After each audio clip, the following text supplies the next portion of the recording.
Ever wonder what happens when America's biggest automaker completely loses its mind? General Motors has built some truly bizarre vehicles that left buyers scratching their heads.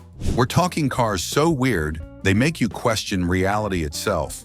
From electric vehicles that were literally crushed to trucks that weren't really trucks, GM has a shocking history of automotive experiments gone wrong. Ready to see the wildest rides Detroit ever unleashed? Let's count down the top 10 weirdest cars General Motors ever dared to build. Number 10, the Chevrolet Corvair. Here's the car that made headlines for all the wrong reasons back in the 60s. The Corvair got its name by combining Corvette and Bel Air. And man, was it different from anything else GM was making. This was GM's only car with an air-cooled engine stuck in the back. Kinda like they were copying what Volkswagen did with the Beetle. From 1960 to 64, you could get a Corvair in 6 different styles: coupe, sedan, convertible, wagon, van, and even a pickup truck. That pickup was something else, with a side door that dropped to the ground because the rear tailgate had to stay up for that rear engine. Having all that weight in the back made the car tricky to handle. GM told people to run way less air pressure in the front tires, but most folks kept all 4 tires the same pressure like any normal car. That led to some interesting driving experiences. Despite a redesign in '65, the Corvair couldn't keep up with Ford's new Mustang. Today, though, good Corvairs are worth way more than GM probably ever imagined. Number 9, the Oldsmobile Cutlass Salon.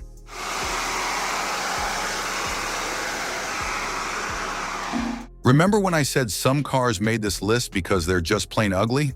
Well, here we are. In the late 70s, GM downsized their midsize cars, and for Oldsmobile and Buick, they came up with this radical slanted rear window design they called the slantback. Instead of offering a normal 4-door sedan, both brands got this weird angled rear end that looked like it should have been a hatchback, but it wasn't. You still had to use a regular trunk with a tiny opening, which killed any practical advantage you might have had. The original plan was actually to make it a hatchback, but GM cheaped out and made the rear window fixed instead.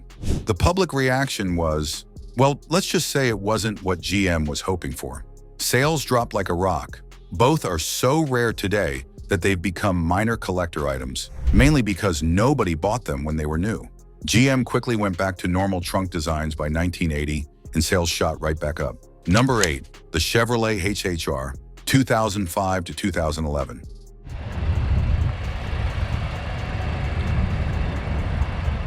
Here's GM's attempt to jump on the retro bandwagon in the mid-2000s. When the Chevy HHR showed up in 2005, most people took one look and said, "Hey, that looks just like a PT Cruiser knockoff." Funny thing is, they weren't wrong. GM hired the same guy who designed the PT Cruiser, Brian Nesbitt, right from Chrysler. The PT was one of Chrysler's hottest sellers when it first came out, so GM figured they could copy that success. Problem was, by the time the HHR hit the market, people were already getting tired of the whole retro thing. The HHR sold okay at first, over 105,000 in 2007, but nowhere near what the PT Cruiser did in its early years. The name stood for Heritage High Roof, and it was supposed to look like a shrunken 1940s Suburban. Chevy even offered a panel version with no rear windows and a plastic floor in the back. They made an SS version too, with 265 horsepower from a turbocharged engine. Number 7, the GM EV1, 1996 to 1999. Talk about a car ahead of its time. The EV1 was GM's only electric car ever sold under the GM name, though you could only get one at Saturn dealers in a few select cities, mostly in warmer climates where the batteries work better. Based on a concept car from 1990, the EV1 hit the market in 1996. But here's the thing, GM never actually sold these cars. You could only lease them for 3 years and you couldn't buy them when the lease was up. GM built just over 1,100 of these things at their plant in Michigan. They knew from their own research that the EV1 would never make money, but California was pushing hard for electric cars, threatening to ban regular cars if automakers didn't comply. When GM and other companies got those mandates overturned in court, production ended in 1999. But the weird part came later. In 2002, GM forced everyone to return their cars. Most of them got crushed, making sure you'll never see one on the road today. Ironically, watching those EV1s get destroyed motivated Elon Musk to get involved with Tesla. Number 6. The Cadillac Seville Bustle-Back.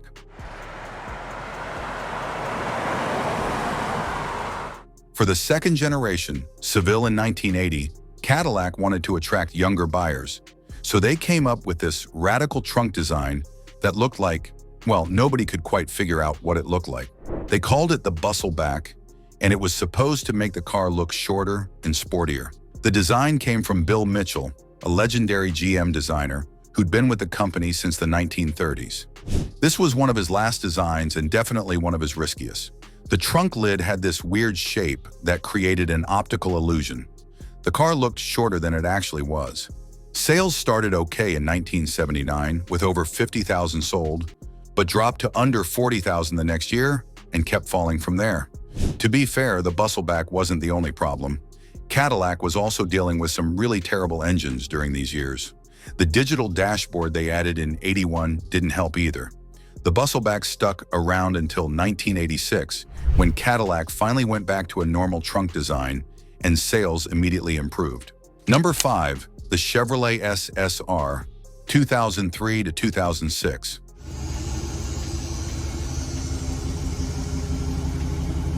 This one's a real head-scratcher. The SSR was supposed to be a modern version of Chevy's pickups from the 1930s, but it ended up being something that nobody could quite categorize.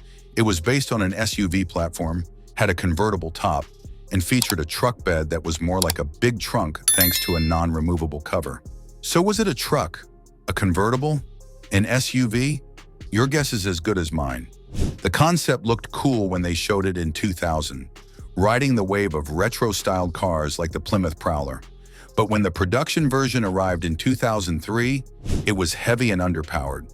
Chevy bumped up the engine power for 2005, which helped a bit, but also made the earlier models seem even more inadequate. The SSR lasted until 2006, and it'll always be remembered as GM's attempt to create something that nobody really asked for.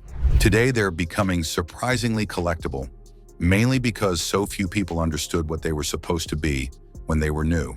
Number 4. The GMC Envoy XUV, 2004 to 2005.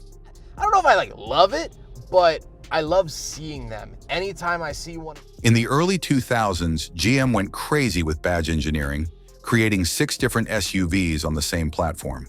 The GMC version was called the Envoy, and to make it stand out, they came up with the XUV, a version with a sliding roof and a truck bed instead of a third row of seats.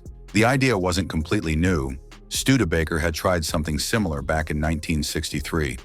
But the Envoy XUV took it further, with a rear door that could swing out or drop down like a tailgate, and a waterproof back section that you could actually hose out. You could spot an XUV from a mile away thanks to its taller roof and bigger roof rails.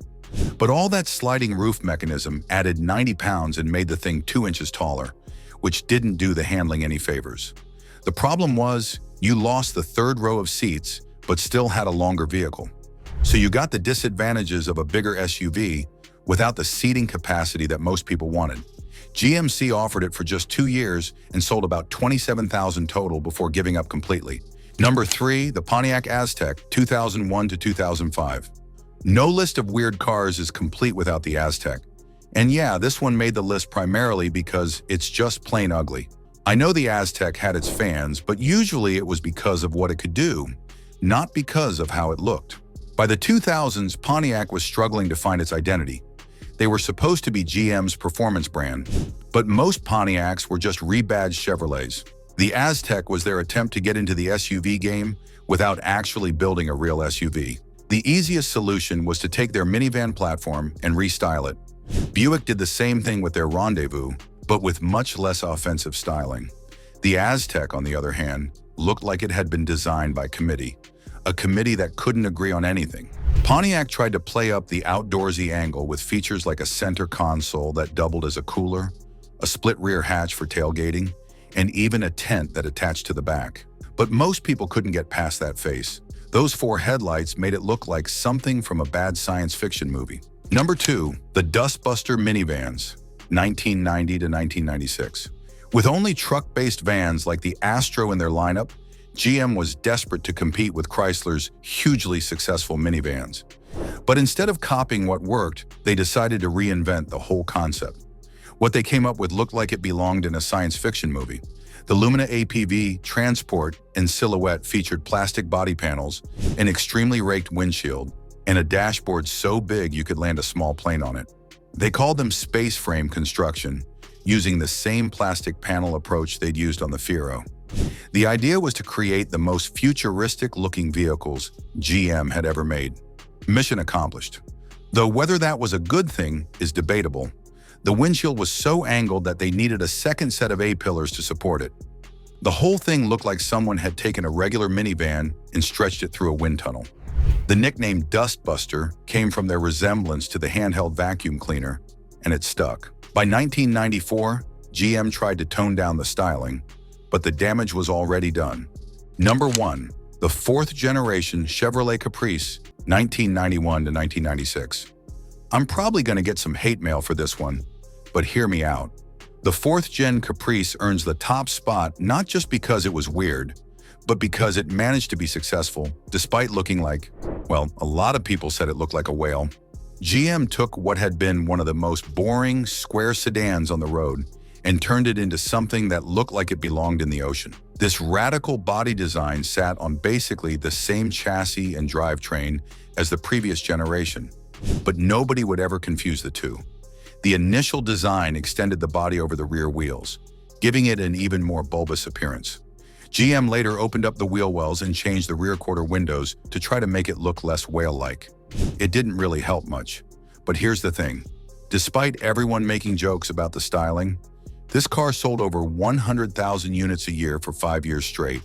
The version everyone remembers is the 1994 Impala SS, which packed the Corvette's engine under that whale-shaped hood. The whole line ended in 1996 when GM decided to use that factory space for SUVs instead.